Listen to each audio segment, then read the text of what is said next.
This is ABTV, Animal Bites Television.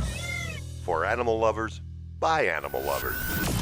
Ball pythons have been such a huge part of my life ever since I was 15 years old. I've told the story before. My second snake ever was a ball python. His name was Axel, but all these years later, they certainly look a lot different than they did back then. Beautiful snakes like this solid white, blue-eyed Leucistic have really made such a huge impact on the reptile hobby. But it all started with a normal, wild-caught ball python. And that animal stuck around for over 20 years as a pet of mine. It really paved the way for my passion for reptiles. And over that time, the ball python industry has exploded and has really driven the whole reptile trade. Today, I'm going to share with you some of the cool paint jobs that we were able to produce this year. Can't wait to show you guys.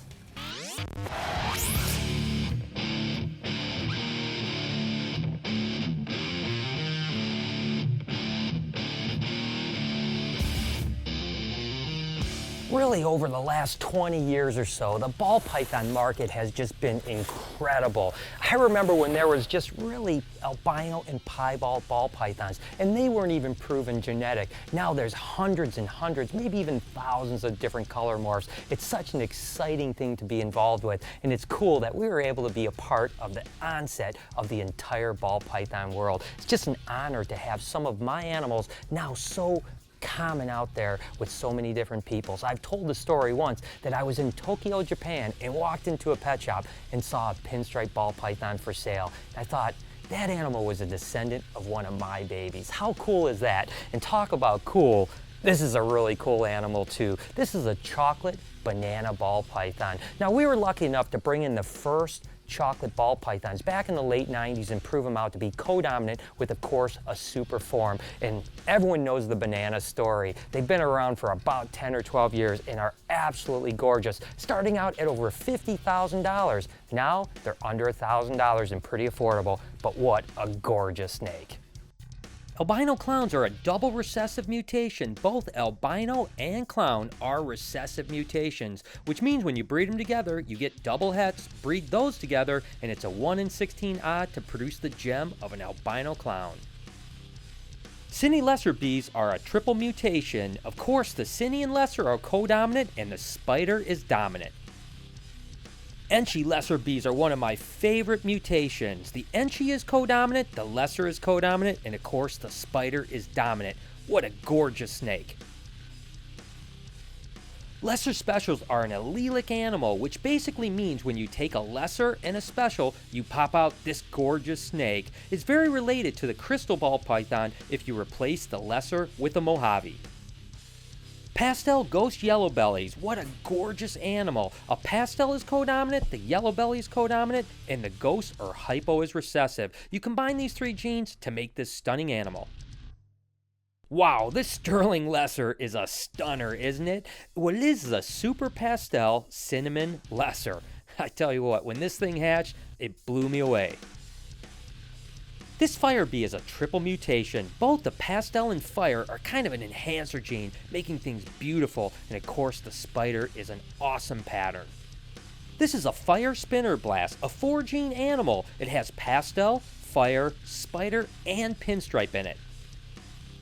This stunner is a fire super stripe. It has the fire gene in it, which we know is an enhancing gene, but then it has a specter and a yellowbelly, both co-dominant genes. What a beautiful snake.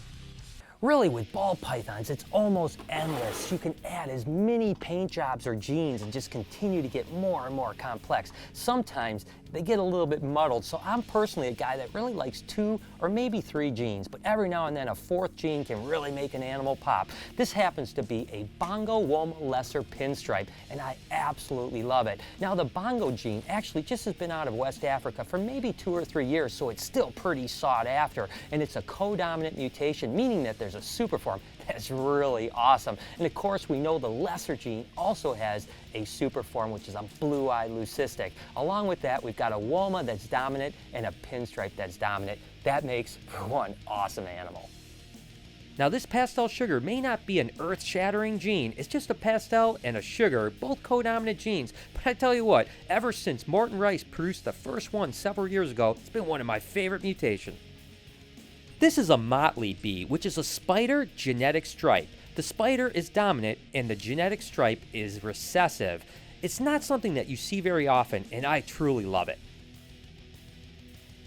This happens to be a Mojave spinner, het for ghost. Now the het for ghost doesn't really change his appearance whatsoever, but it does have a Mojave, a spider, and a pinstripe gene attached.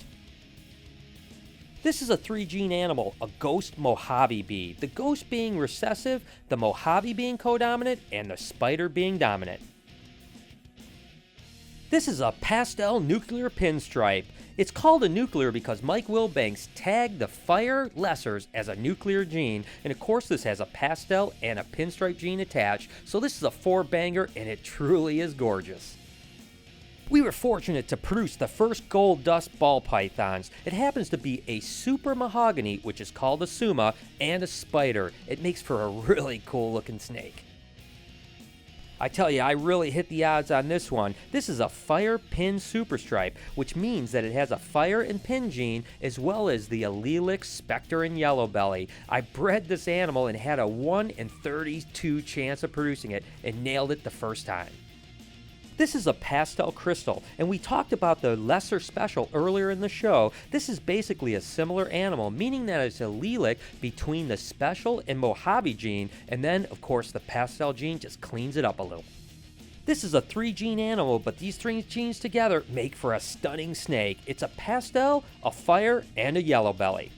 Now this is a gorgeous 2-gene animal here. It's a pastel banana, both being codominant mutations, and that banana gene is just breathtaking, isn't it? Now I talked about it earlier in the show, how they used to be $50,000+ and now are sub $1,000. That brings me to my point where a lot of people ask me, why has the ball python market crashed? Well, the truth is, the market hasn't crashed. The demand is as high as it's ever been. It's just that prices have started to moderate, which is going to happen in any market whatsoever. Let's face it, when there's only a few animals available and the demand is really high, the prices are going to be through the roof. As more and more people start to produce them, obviously the supply level is going to go up, which means the price is moderated. And after all, guys, I don't know a better investment in the reptile world other than ball pythons, but the truth is, you should never really be thinking about ball pythons or any reptile or any animal for that matter just from the money standpoint. Sure, they can be profitable, but that should never be your motivation.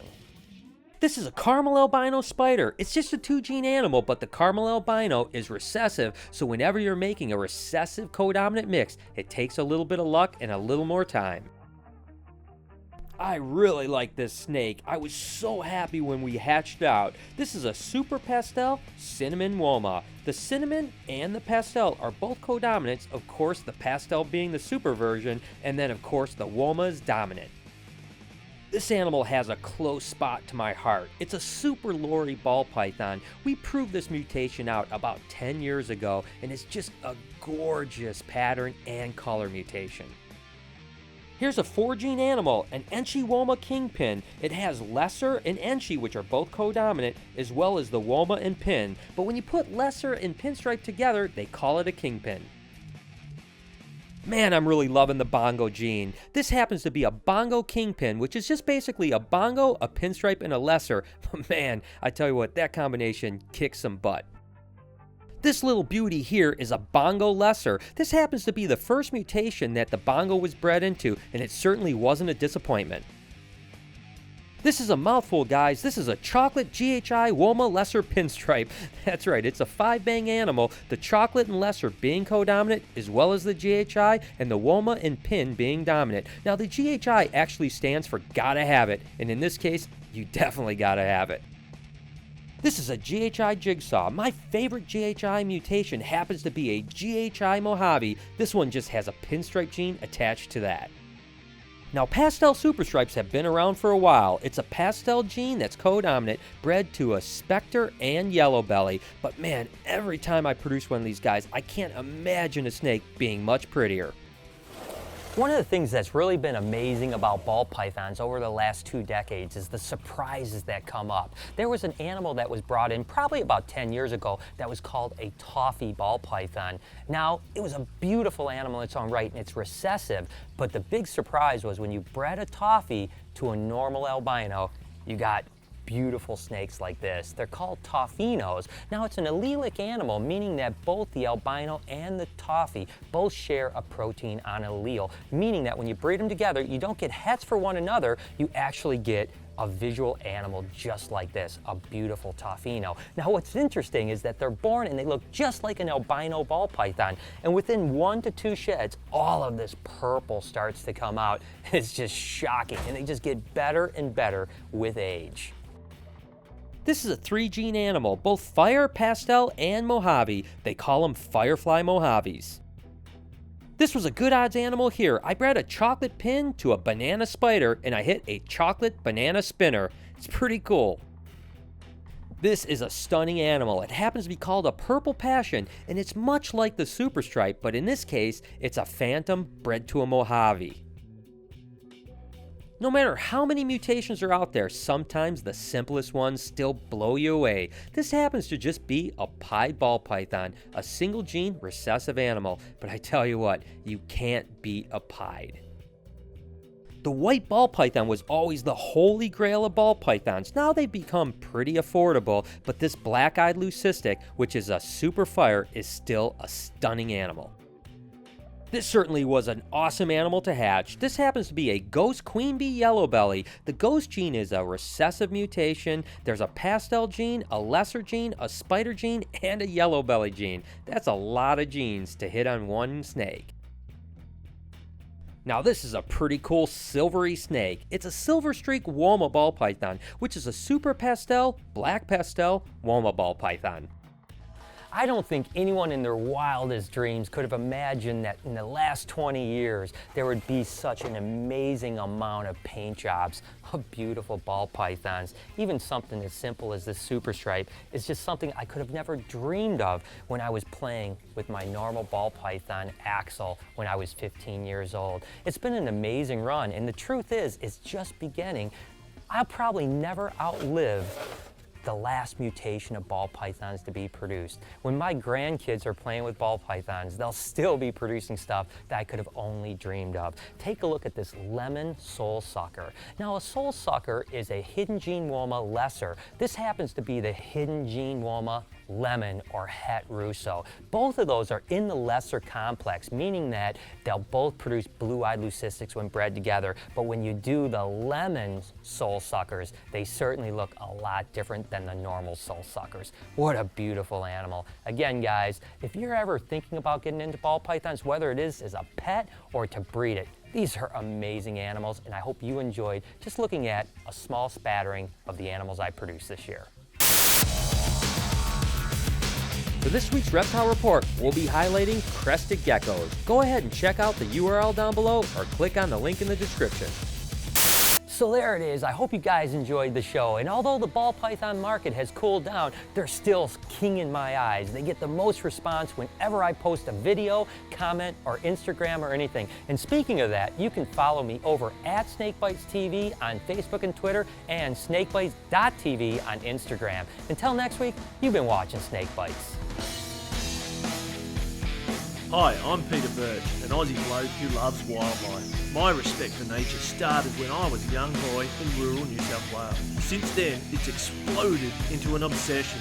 New episodes only on AnimalBytesTV.